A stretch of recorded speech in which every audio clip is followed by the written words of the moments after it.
Bienvenue dans Ils sont l'avenir de Nice, le premier podcast à vous faire découvrir l'histoire inspirante de ces commerçants et entrepreneurs qui façonnent notre quartier et le business de demain. Chaque semaine, Christophe Brémard part à la rencontre de ces Niçoises et Niçois passionnés et nous plonge dans leur univers. Bonjour à toutes, bonjour à tous, bienvenue dans ce nouvel épisode de Ils sont l'avenir de Nice. Aujourd'hui, nous allons vous parler luxe, vous parler joaillerie et surtout vous parler d'excellence. Et pour ce faire, j'ai le plaisir d'accueillir Florence de la joaillerie au 30 rue Pastorelli sur Nice. Bonjour Christophe. Bonjour Florence. La joaillerie, c'est un espace particulier que vous avez créé avec ton mari. Est-ce que tu peux nous parler de cet espace ?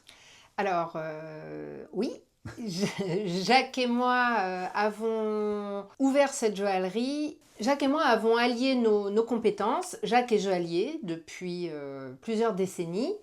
Et moi, j'étais plus dans un profil commercial, toujours dans le luxe. J'ai travaillé pour de grandes maisons.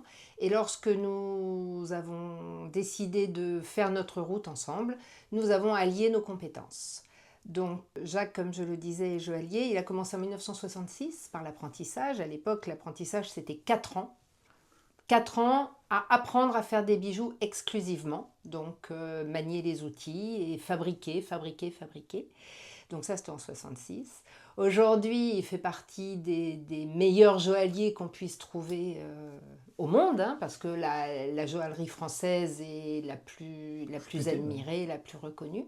Et donc, tout est parti de là. Sa capacité à fabriquer des bijoux parfaits, à mettre en valeur des pierres pour que le bijou soit à chaque fois une pièce unique et une pièce d'exception. Donc aujourd'hui, vous êtes ouvert en plein cœur de Nice. C'est un écrin en réalité que vous avez créé. C'est bien plus qu'un espace, c'est bien plus qu'une boutique. C'est un écrin que vous avez créé. Qu'est-ce qu'on y trouve quand on pousse la porte ?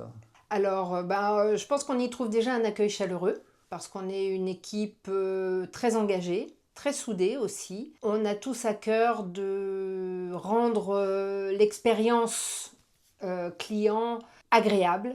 Les personnes viennent, que ce soit pour une réparation ou pour une création d'un bijou exceptionnel. La démarche du commercial est la même, c'est-à-dire qu'on prend en considération notre client, on prend en considération l'objet de sa visite, on se concentre sur son souhait profond et on fait en sorte que le jour où il récupère son bijou, sa réparation ou la création, il soit enchanté. La phrase qu'on entend assez régulièrement, c'est « Ah, c'est encore mieux que ce que j'attendais ». Et dans ces cas-là, c'est gagné. C'est ça, c'est tout à fait ça. Aujourd'hui, vous êtes dans une recherche à la joaillerie permanente de l'excellence, avec une expérience hors norme en tant que joaillier de Jacques, qui est quelque chose de quasi inégalé aujourd'hui sur le territoire et dans le monde. Quelles sont vos plus belles réalisations ? Nos plus belles réalisations, je dirais toutes. Parce que depuis le petit solitaire pour un jeune homme qui veut faire sa demande en fiançailles jusqu'à une pièce d'exception sertie de 5-6 carats de diamant avec des pierres précieuses extraordinaires pour des clientes très fortunées, tout bénéficie du même soin, de la même attention. On va s'appliquer et on va mettre tout notre savoir-faire dans chaque pièce.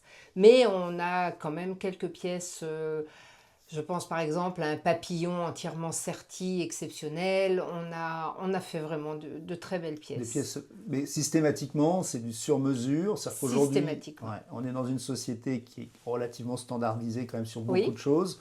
Et vous, aujourd'hui, au-delà de l'excellence, vous allez chercher systématiquement une personnalisation pour avoir, tu le disais tout à l'heure, pour avoir effectivement des bijoux qui durent toute une vie. Exactement. Ce qui compte, c'est la qualité de la fabrication. En numéro 1, vous pouvez avoir, tout le monde est designer maintenant, vous avez des gens, ils arrivent avec un dessin ChatGPT, ils disent à leur IA préférée, oui je veux une bague comme ci comme ça, avec des grenats, plus des saphirs, plus des turquoises, et je veux que ma bague elle soit rectangulaire. Ils arrivent avec des dessins qui sont très beaux d'ailleurs, Tout le monde est créateur maintenant grâce aux nouveaux outils, mais tout le monde ne sait pas fabriquer un bijou parfaitement pour qu'il puisse durer toute une vie et traverser des générations.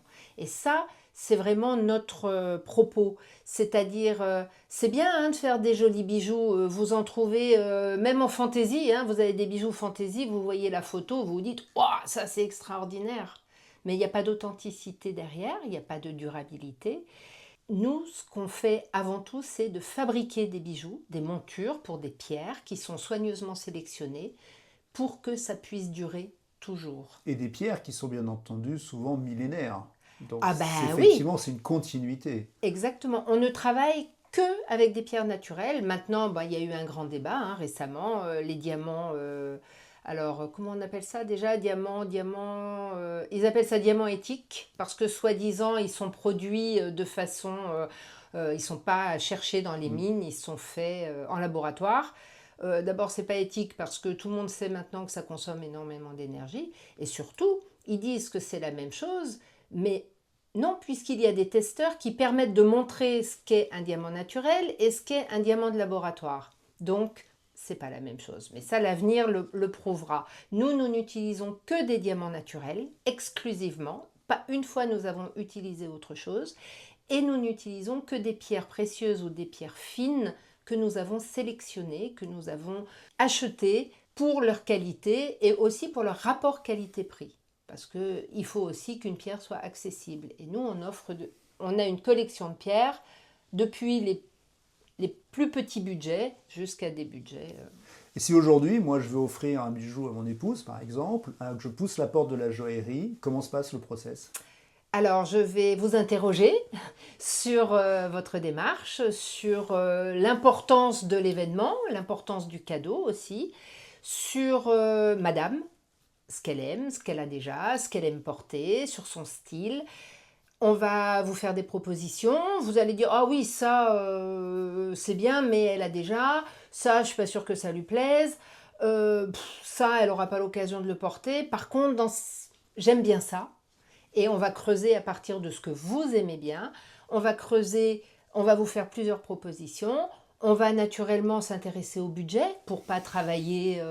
Peut-être que je vais vous faire une proposition et vous allez me dire « Oh, je veux quelque chose d'un petit peu plus important » ou que vous allez me dire « Bon, je voudrais une alternative ». Et on va construire ce bijou, on va le faire pour vous. Et lorsque vous viendrez le chercher, comme je disais tout à l'heure, la meilleure réponse c'est « Waouh, c'est mieux que ce que j'attendais ». Nous, on court pour ça, dans tous les cas. Si mon épouse me dit c'est mieux que ce que j'attendais, ça me va très bien. Ça vous va très bien. Et si elle vous dit t'as choisi de l'or jaune, mais tu sais, moi je porte surtout de l'or blanc, eh ben vous reviendrez avec elle et on refera. Parce que ça aussi, c'est la joaillerie. Pas une fois, on a livré un bijou qui ne donnait pas 100% satisfaction. On fait beaucoup de bagues de fiançailles.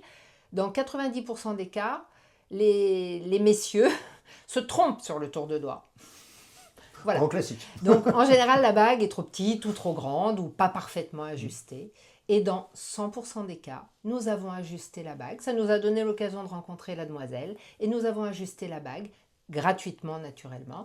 Et on a travaillé jusqu'à ce que la bague soit parfaite. Aujourd'hui, vous êtes implanté la joaillerie au 30 rue Pastorelli, en plein cœur de Nice. Est-ce que le fait d'être à Nice a un impact particulier effectivement sur votre activité ? Déjà, Nice, c'est quand même une grande ville, donc il y a potentiellement beaucoup de clients. On rayonne quand même pas mal. On a des clients qui nous ont trouvés grâce aux réseaux sociaux. Et aujourd'hui, on a des clients à Paris, j'ai un client au Havre qui n'achète jamais rien d'autre que des bijoux chez nous. On a des clients en Suisse, on a des clients un peu partout. Ça, c'est la magie des réseaux sociaux. Je pense que le fait d'être à Nice, c'est surtout bon pour le moral. Un beau ciel bleu tous les matins, c'est vrai que ça aide quand même beaucoup. Oui. Merci Florence. Si tu avais quelque chose à dire à nos auditeurs aujourd'hui, auditeurs et auditrices, qu'est-ce que tu leur dirais ? Qu'on mette tout notre cœur dans notre travail et que, en général, les clients le savent et le ressentent. Merci Florence, je vous invite tous à pousser la porte de la joaillerie au 30 rue Pastorelli en plein cœur de Nice. Allez à la découverte de Florence et de son mari Jacques, un joaillier expérimenté à la recherche permanente de l'excellence et qui vous fera effectivement des bijoux sur mesure personnalisés absolument magnifiques. Et je vous invite à consommer bien entendu en bas de chez vous, à consommer à côté de chez vous, à consommer local et surtout à consommer niçois. Et je vous donne rendez-vous la semaine prochaine pour un épisode toujours plus inspirant. Merci Florence. Merci Christophe.